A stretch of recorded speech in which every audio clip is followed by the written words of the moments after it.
for the championship game a couple of years ago. A beautiful facility, and thank them, and then obviously thank Coach and Coach Goat, and then Coach Miller too. What did he have to say? He he was just obviously positive. This time of year everyone's pretty positive, but I just think he really loves the returners.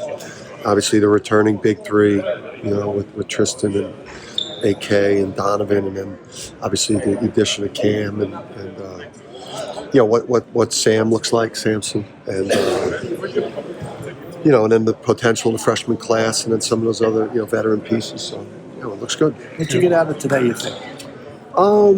Just to get back on the court, I think.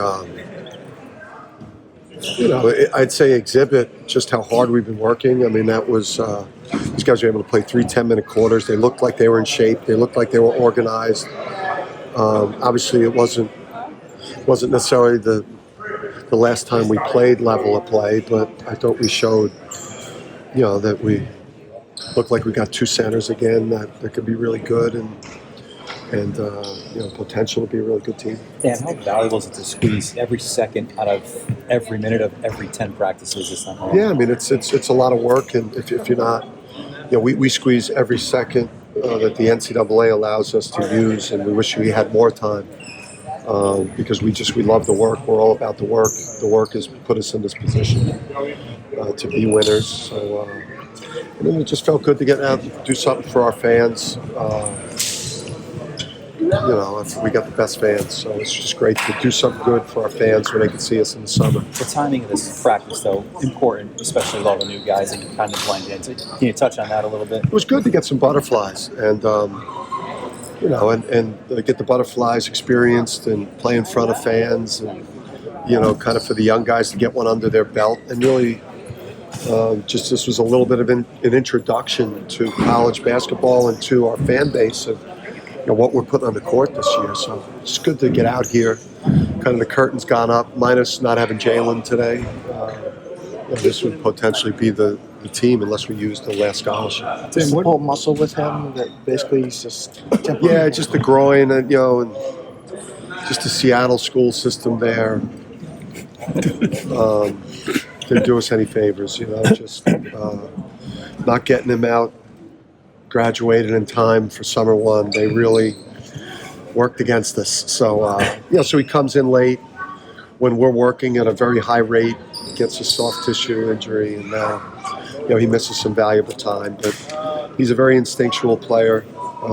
He's a very talented offensive player. We're going to need him this year. But he misses these moments to build the toughness, to build the grit. These hard early practices really, they make a man.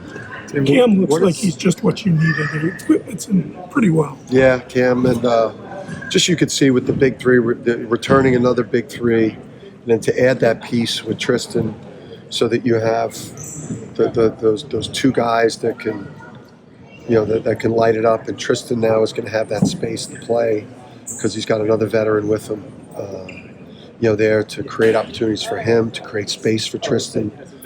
And just Cam doesn't make a lot of mistakes at either end of the court, and the shooting's a weapon. He can facilitate. It was perfect. The timing of it was insane. And what can Steph be? What can Steph be? Steph, when he gets the motor going, Steph is, it's all about motor, and he can't play in spurts, and he can't make a splash play and then kind of disappear for a couple minutes. I mean, once we get him playing every possession like it's life or death, and fully understanding his identity, and and then he gets on the court with, when he gets downhill driving the ball, and he's got shooting with him with Tristan and Cam and Alex and a 7-2 finisher at the rim, or Samson. I mean, he's going to have all the space he needs to make plays. He's got all the tools, right? Yeah, I mean, you see how physical he is and how athletic he is. It's just getting him, just like any freshman. It's freshmen like Alex are rare. That just like so deeply ingrained in Alex, like the mental aspect of the game. Steph is, the mental aspect, the concentration, the focus, playing every single possession with no drop off. That's what it takes to be on a great team and to be a great player. We just got to get him there. What can you Samson get out put of on- the trip, you think, coming up? Camaraderie, obviously 3 games with the most of. I mean, you get the 10 practices. I mean, we're to think about where we are relative to where we would be without the trip. The trip has been big for us to stop the celebrating and to like work hard. I mean, we've worked really hard this summer, and obviously we're still kind of things for us to do in terms of celebrating. But every time we're not celebrating, we're grinding and we're working super hard. So this trip got us back to like hard ass practices. Like we're in season mode in a way. And I cursed up a storm over here, and I apologize to. There was like a little kid behind me, so and a couple of women. Samson bulk up quite a bit. Looks like he's a lot stronger. We did. I think we identified late in the year when we started recruiting him back to the team, as other schools were recruiting him off our team through third parties or maybe just directly. We started to recruit him back to the team, and this was the vision. I think. There's obviously minutes there with Donovan, who's 7'2", and such a big player, where there's going to be like big minutes there for him, and then. We could build him into the 4 spot too, potentially, as he's rolling and dunking and finishing at the rim and shoots a 3 now. It's playing that 4 spot. I think is a better fit. So I think he gives us that 1-2 punch at center potentially. That was devastating for people last year. And then Jalen's lost a lot of weight, right? Jalen lost a lot of weight. I mean, I almost said. Too much weight in a way. I mean, an unbelievable effort by him before he got here, and it tells you about the kid. And now we just kind of build his body back up with the muscle, which is actually, which obviously is the best way to do it. But now we got to kind of get him stronger and get him ready for the physicality, because he's that 3-4 type of player, that 3-4 type of guy, 4-3 type of guy that he's got to play in, got to play out, got to get on the backboard. So we got to build his body back up. And how does Cam fit into the culture with his work ethic, the number of shots he gets up? Perfectly, Cam fits in perfectly from a competitive standpoint. I mean, this is a program that's built on sick competitors. And the patriarch is still here, but I mean that's how this thing was set up for success, and that's what we all stand for. And he's a great competitor. To play for me, you have to love the game as close to as much as I love it, or else the relationship's going to start to splinter. And he loves it as much as any of us love it. So, I mean, it's a perfect fit from a skill set. I mean, he fits perfectly with Tristan, and then he fits perfectly with culture, and he fits perfectly with how we play. Dan, swinging back to Steph real quick. I mean, when you come here, you have to be coachable. But how coachable of a kid is he for all the success he's had? Well, it starts with his parents at home, and you have no shot unless you got the folks at home, the inner circle. So with Stacy and Quan at home, they're gonna echo anything that we're saying here, because they're parents, not his necessarily his like fan club. So the stuff that Steph has got to learn to do is exactly why they sent him to UConn, is for us to get it out of him so he could reach his ultimate potential. So, the messaging from the offices to at home is going to be the same with Steph, and that's why Steph is going to have great success. Is that typically a challenge with most freshmen, because so many things come easy to them in high school and they don't understand? Yeah, I mean, if you don't have the support at home, the support of the high school coach, if you don't have somebody echoing that message, it's going to go bad, and it's going to go bad quickly. And it's gone bad at times here with young players that have either left or haven't panned out because the message wasn't echoed. The easiest thing to hand out is minutes, playing time, and who should be getting the ball. Yeah. How did you re-recruit Samson? Like, what goes into that? 'Cause it's a whole different world. It was February, and you could see, that the vultures were circling. I mean, we could see it with Naheem too, and different players, with just body language or the circumstances of their situation.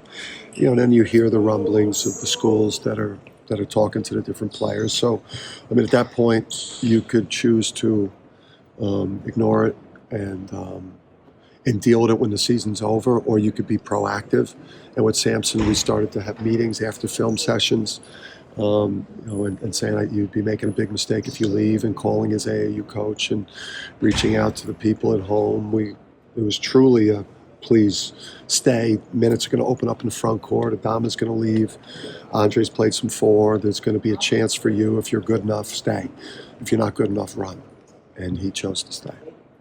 Is there another level that you expect Donovan to get to this year? Yes, I mean, today was probably not. Today was some concepts in transition and some 5-out things that we're working on. We haven't really even implemented a lot of our high-low game that, as he's setting up shop at the front of the rim, ducking in as a 7-2 target, what that's going to do to the other team's defense. So, we're expecting him to be one of the best centers in the country, and to do what he did last year. His conditioning, I think, is really good. He looks good. We just need him to play 27 minutes a game, 26, 27, 30 minutes a game, 24, whatever it is, at the level he played 14. Does anyone work harder than Alex? I Um, don't want you to stick anybody out, but everyone says how he's in the gym. It seems like more than everybody. he's in there. I mean, that's our culture, and that was Christian Vital. Passing that off to R.J. Cole and Isaiah Ware. I mean, we've had some gym rats, and I think Andre and Adama took that thing to another level. And then Jordan. I mean, just our culture right now is gym rats, and that's how our organization moves. And if you can't move like that, you'll get unhappy quickly here and you'll leave, or you'll never want to come. Alex talked about kind of growing into a more vocal leader, being pushed maybe out of his comfort zone. What have you seen from him, and what do you need from him in that regard? Yeah, I mean, he's got to stop suggesting things for people to do and tell them what to do. I think he's still trying to find his voice as a leader, in the way he wants to deliver it. But yeah, I mean, Adama, by example, set an incredible leadership standard, and then Andre from an example and a vocal standpoint.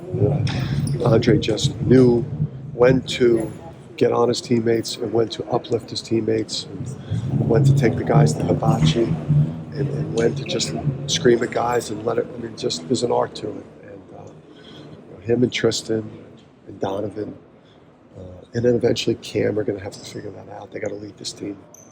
You excited for Europe? Yeah.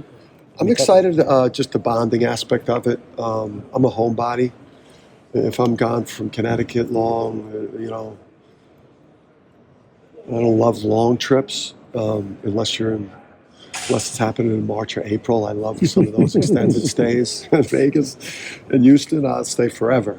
But just the chance to just, because a lot of the summer, like we've been like squeezing in practice and then heading out on the road recruiting. And so we've been pulled in a lot of directions. And then when we're not doing that, we're making an appearance, or we're going to a Giants practice to try to learn as coaches too. So it'd be nice just to get with the boys and to have lunch and just talk and really put that chemistry together with the group would be nice.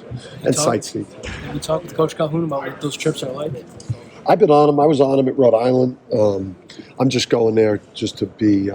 Obviously, you travel around the world, and we're the reigning NCAA champions. So I don't know how many people will be at our games. I don't really know how this is going to play out, but I just know as the reigning NCAA champion, when we show up to play, there should be some level of quality to what we bring. Obviously, this is a new team, but.